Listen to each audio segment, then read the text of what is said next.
Welcome to the Registered Investment Advisor Podcast, where financial services marketing expert Seth Green interviews experts, executives, and top producers to share can't-miss tips on how they successfully manage their financial service firms, grow their businesses, create great relationships, and influence the industry. And now, here's your host, Seth Green. Welcome to the RAA podcast. This is your host, Seth Green. Today, I've got the good fortune to be interviewing Rick Kahler from Kahler Financial. Rick, thanks so much for joining us. Yeah, thanks for having me, Seth. My pleasure. Let's go back in time just a little bit. How did you get started in the industry? Oh, I got started sometime around 1979 or so. I thought I invented financial planning. I said, there's nobody being an advocate for the client. And then I found out that actually the College for Financial Planning had been formed, I think, 4 years before that. So I was not the founder, but it was quite a while ago. And it was in being an advocate for the client. I was in commercial real estate. I had designation in that. We were taught to look at the big picture. And I just said, you know, there is nobody standing with the client saying you need this, you don't need that. Absolutely. And you were in the business before you had that realization, yes? No, I was not in as far as the financial services business or selling mutual funds or anything like that. I was actually in real estate. And then I saw there was a CFP designation. So I went ahead and got that. I think I finally got it in 1983, and it was the first CFP in South Dakota. So it was way back in the day. Well, congratulations on that. And talk a little bit about, obviously, your career has perhaps had some changes over the last 40 years. Couple. Can you share a little bit about your journey along the way before Kahler Financial was born? Well, I started I forget what we called it, but a firm with another gentleman. We were fee only from the beginning. And I was basically focused on investments. I actually did not allow any of my financial planning clients to purchase real estate from me because I had both things going on. So that just morphed over the time as I learned more and more about financial planning, attended a lot of industry events, especially the retreat with FPA, and grew up in that. And then, I've had some course changes as I've learned more about comprehensive financial planning and the benefit of that. And then probably more recently, back in around 2000, started looking at the intersection of emotions and money and started incorporating that into my financial planning service, and then got into something that I helped co-found called financial therapy. Talk a little bit more about emotions and money, because I think money is such a financially charged topic. I think a lot of financial planners don't even address the emotional side. It's a hugely charged topic, and the research shows between 80 and 100% of all financial decisions are made emotionally. That really blew my mind when I first heard that. And I thought that can't be, and that I must be the only person on the planet that doesn't make emotionally charged money decisions. That was the wrong answer, as it turned out. Yes. We all do. And so you have the financial planning investment disciplines over here. And when an emotion gets out in the room, it's kind of like, let's get back to that mutual fund chart or whatever the technical things are. And on the other side, you have the behavioral change specialists, which are the mental health profession. And they are not taught money and don't do money and kind of run from money like cockroaches from light. So in the middle, you've got nothing. No discipline is addressing both the dollars and the cents and the emotions. And that's where financial therapy has stepped in. And financial therapy is financial life planning on steroids. Okay. And talk a little bit more about the financial therapeutic process, if I'm saying that correctly. Yeah, it's just the combination of the two.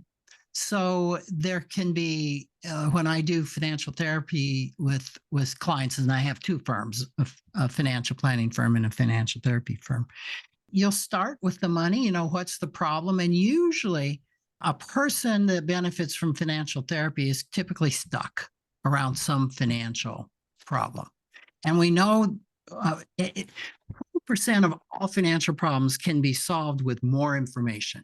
And that's what we in the financial planning profession are really good at. Well, let me give you some information. Yeah, you're $3,000 short a month. You're overspending that. If you cut this, this, and this, you'd be in balance and you could fund your 401k. And if they say, oh, thanks, I never saw that. Boom, boom, cut. Problem solved. That's where more information helps. But so often it's like, yeah, I'll do that. And they come back the next meeting. Nah, I didn't do that. Something got in the way. Some expense came up. Another meeting. No, I haven't done that. So it's the 80% of people who get stuck. It could be around designating beneficiaries, designating a guardian, implementing insurance, doing investment moves or allocations, anything where they get stuck. That's the tip of the iceberg. That's the warning sign that this is a deeper emotional issue. And so a financial therapist can spot the finances around it and then spot the emotional block around it and help them take a look at why. What's the fear? What's going on here? And resolve that so they can get unstuck and move forward. How do we know if we're stuck? You're stuck when you're not making progress. It's like a client is failing to progress. It's like I'm having the same discussion over and over. I'm visiting the same inaction over and over. And sometimes inaction doesn't necessarily mean the client is stuck. It could mean that the financial advisor is stuck and not listening to the client. So that's where it's so important for advisors to drop their agenda, really learn deep listening skills so that they can really help a client. Because the first thing you do when a client is stuck or saying, I don't know, I'll think about that, that's oftentimes resistance. And when we as advisors meet resistance, it means we're moving too fast. We've got to stop, back up, and really be with the client. And that's a whole skill set of deep listening. Have you been able to, you mentioned you have two different practice, you have a different financial therapy practice. Talk about that. How is that different? Yeah, the financial therapy engagement is different from the financial planning engagement. In financial planning, you can use some financial therapy like listening skills and things like that, which is called financial life planning is one word for it. But in the financial therapy, I'm not doing financial planning. I'm not collecting all of the data gathering and getting their insurance policies and doing all of that. I do have some financial intake. So I have a thumbnail sketch of what's going on with the client. I might, like in one case, I asked the client for tax returns and we use FP Alpha. I fed that in, immediately had a thumbnail sketch of what was going on. So then I could help them address the emotions around the stuckness. And in this case, I'm thinking of, it's the stuckness of, do I want to continue doing my business or not? What are the ramifications? And she was just stuck there. By me getting a little financial information, I'm like, I got it. I know the impact if she stops. And then we can look at those deeper issues, many of which pop up, like money scripts is a popular term and something that I helped co-develop, 15, 20 years ago. Money scripts typically form in childhood. We used to say by the age of 10, most people have their worldview of how money works. So we can go back to those times and say, well, yeah, you have this money script of the money will run out. Let's see where that came from. I think that's fascinating because we all have, I mean, I have stories of, the scarcity complex that I learned from my parents with my dad, saying things like money doesn't grow on trees. I'm not made of money. We can't afford that. And realized just recently had a breakthrough in that department of something I didn't realize I had been doing, unconsciously emulating my dad's financial state, for 20 plus years. There.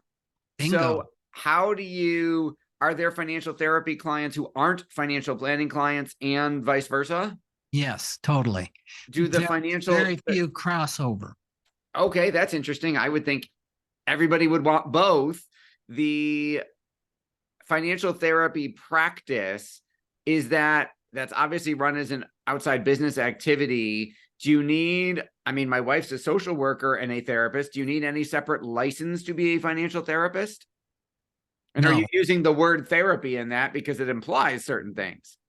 Yeah, therapy, think of financial therapy as you would massage therapy or physical therapy. It's a type of therapy. It does not mean psychotherapy. Now, it could mean a psychotherapist also, for example, has their CFP. And so they understand both disciplines. The key is that the financial therapist understands both the dollars and cents world, the financial planning world, and the therapy world. For example, I am not a licensed therapist, psychotherapist. I am certified in something called IFS therapy, internal family systems. I'm a certified internal family systems practitioner. That gives me a modality where I can confidently help a person go deep, but I am not a licensed therapist. Got it. Okay. Yeah. My wife is also certified in internal family systems. So I know I have some inside baseball. I know what that is. Have you codified this into a specific process? And are you licensing it to other therapists and or advisors and financial planners? I have formed IFS Informed Financial Therapy. Here's the problem, Seth, is your wife was fortunate because she got certified when you could get certified, meaning you could actually get into a training. Today, IFS is like the big thing in the mental health field. It's been around 40 years, but I have one of my associates has applied to the lottery. So you have to win the lottery to get into a training. And she's applied 22 times. Wow. So unfortunately, at this time, I think I know one other person that has financial background and is an IFS therapist, but it's not popular only because people can't get trained. There's huge amount of interest in it, especially from those in the Financial Therapy Association that are even certified as financial therapists, but they just can't get trained. How has implementing financial therapy with clients helped your practice? Well, it has helped me as the financial planner because, I can't, in sitting with somebody, I can't turn off deep listening skills. So it's really helped me. The process, though, when you come to someone for financial therapy, the mindset is a little different than when you come to someone for financial planning. And if you're going to cross that, it really needs to be a very intentional conversation with either client, the financial therapy client or the financial planning client, that, okay, we're going to do this. It's a little different animal. So that's some of the cross-pollination. I have 3 clients that were started as financial therapy clients and then crossed over into financial planning. So it's not a lot. And I have lots of financial therapy clients that have gone on. And the other thing is, in financial planning, we have minimums. And so a minimum to engage us, depending on the tier, could be $4,000 to $14,000. Sometimes you're dealing with people that don't have that amount of money that need and want financial therapy. So going on the hourly, which is typically how financial therapy is done, it can be much more affordable and approachable to somebody who really needs it. Okay. Well, We know your time is incredibly valuable. This is fascinating information. Where can our folks go to learn more about the financial therapy side and how they might look at adding it to their practice? Yeah, they can go to Advanced Wellbeing, advanced-wellbeing.com, and that's our financial therapy site. I have a podcast called The Financial Therapy Is Not Just About the Money, that can be found wherever, that really focuses on that. And they can also go to the financialtherapyassociation.org to learn more about financial therapy. All right. Well, this has been Seth Green with Rick Kahler of Kahler Financial, Advanced-Wellbeing, the Financial Therapy Association. We'll put all those links in the show notes. Thank you again, Rick, for joining us. Okay. Thanks so much, Seth. Thanks, everybody, for watching or listening. We'll talk to you or see you next time. 49 faces looked to him in triumph. Over the last 12 months, they had each taken turns and promoted his business for a week at a time, driving over $987,342 in revenue. What if you had a network of 50 centers of influence who promoted your business every week for a year?